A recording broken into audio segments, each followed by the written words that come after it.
Yo guys, welcome back to another video on our channel, and today we're going to be showing you guys my Warzone settings and just how I make my game look so vibrant and so good. As a lot of you may know, I just got a new PC, I've got some new settings, and the game just looks unreal on stream, and I'm going to show you guys exactly what it looks like as well. But quickly before we do jump into the video, if you are new around here, be sure to subscribe with notifications turned on so don't miss any more videos on the channel. If you do enjoy the video, smash thumbs up. Let me know your thoughts on all these settings in the comments below. Is there something you want to try and make your game look? Because I can see the dark corners, the game just looks a lot more vibrant in general, and just looks like it should have come out the game looking like this, rather than the stale way that they've brought it out. It's very boring, very dreary, and the way the game looks now is a lot better and a lot more vibrant, like I said. So I'm going to show you guys my in-game graphics settings so you can see what I set them on, and then I'm also going to show you my Nvidia game filters for any of you that do have Nvidia graphics cards. You guys can stick these on as well and just make your game look as good as mine looks. But I'm going to jump straight into it right now.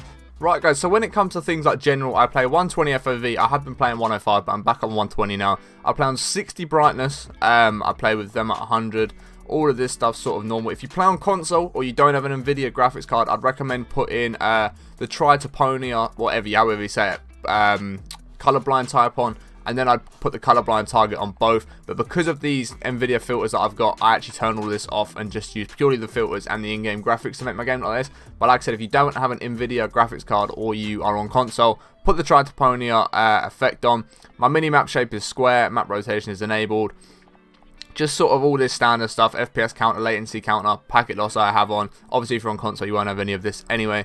But then when we come to the graphics, this is when it now gets a little bit tasty. So I play on 1440p at 144 Hz. If your computer can run it, highly recommend doing it. It makes the game look so much better. And I do this knowing I'm going to lose some extra frames, but for me, I'd rather you guys on stream and in the videos had a better viewing experience and the game looked better to you than me having those extra frames and being able to have that little bit better response time. I'd rather the game, because I don't play competitive, I'd rather the game looked better for you than it does for me.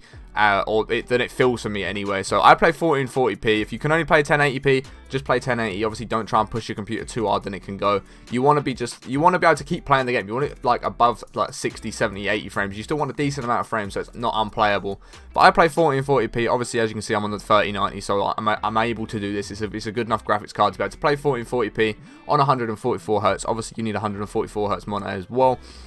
When it comes to custom frame rate, people like to cap these. I don't cap these really. I just have them at 250 and then 60 and 30. I don't really get over 180 on 144 Hz on 1440p, so there's no need to cap it much above 180, but I'll put it on 250. If you have it on unlimited, you have it on unlimited. It's not really the end of the world. The ones I do like to cap are the menus and the out of focus. Like, so if I tab out, it's not going to be on 60 frames. Basically just means the GPU isn't being used as highly or needed to be used as much when you're just in menus, and it's just going to allow it to cool down a bit, so when you are playing it's not going to be as intense, it's not going to heat up so much. So if you want to cap your menu and stuff like that, I would recommend it. Nvidia highlights I have disabled because I don't want them clipping every single double kill that I get, because I don't need to do that. I've got Twitch clips, so if something happens I can clip it. On Nvidia reflex low latency I play enabled and boost. A lot of people have just told me to play this. Apparently it runs the computer better, it's going to get more frames from it, so that's what I have it on. And then when it comes to the actual graphics, I then have the streaming quality on normal. Again, if you've got a worse PC, I'd put it on low, but we're going off my settings anyway. So then it comes to texture resolution, I have that on normal. I could probably up it to high to make the game look a little bit better. However, I've not really noticed that much of a difference between high and normal, so I thought I'd rather just get a few better frames and stick it on normal. Texture filter and whatever that one is, the texture filter, I go for normal as well. Then when it goes to particle quality, I go for low, because there's really not that much. You don't even notice the difference between the particles on normal and low, so leave them on low, get a little bit more VRAM usage.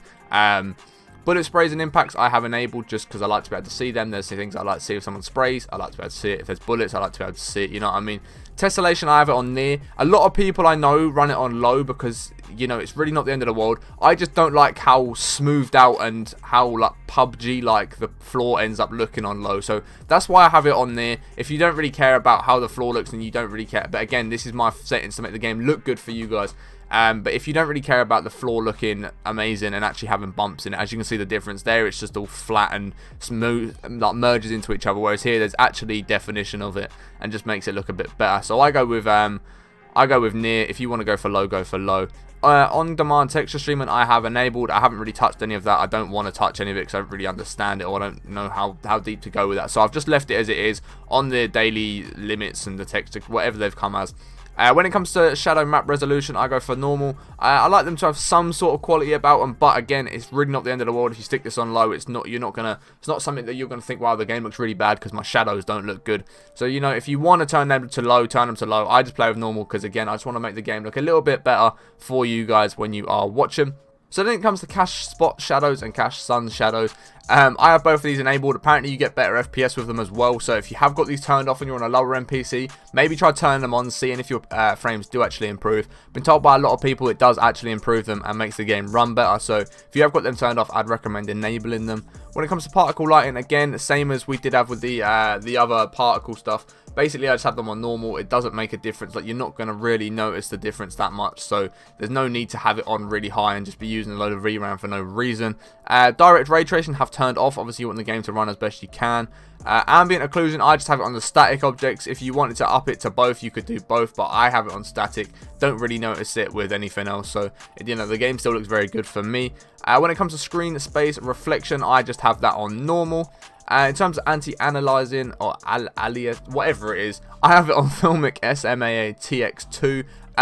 I've heard that apparently you should have this off, but for me who's streaming and showing my gameplay, the gameplay looks a lot cleaner, a lot less grainy, and there's a lot less tear in the video if I have it on this one. So for me, for someone who streams and makes videos, I have it on the T2X. But if you don't stream, maybe try having this off and seeing what you have. However, if you do turn it off, just note that you want to turn your film grain off as well. But if you have it on the same one that I do, then put your film grain to 1.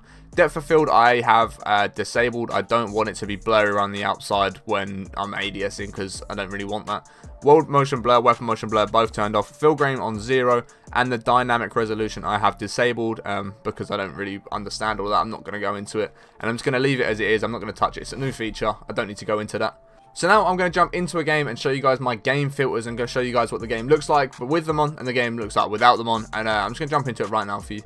Right, so I'm now loaded into a game of Plunder just so we can land in a little bit of a quiet area and show you guys what the filters look like when they're on and what they look like when they're off, and also run you through what a lot of the filters are. Big shout out to JGod. I actually have copied a lot of his settings. I've adjusted them slightly to what I prefer, but I based them all off of what JGod made his video on. So obviously if you guys don't know JGod, I'm pretty sure you will. I'll leave his link in the description anyway, because like I say, I have based these off of the settings that he spoke about in his video, so I will give him a bit of credit there. But like I said, I have adjusted them slightly to what I prefer and what feels better for me.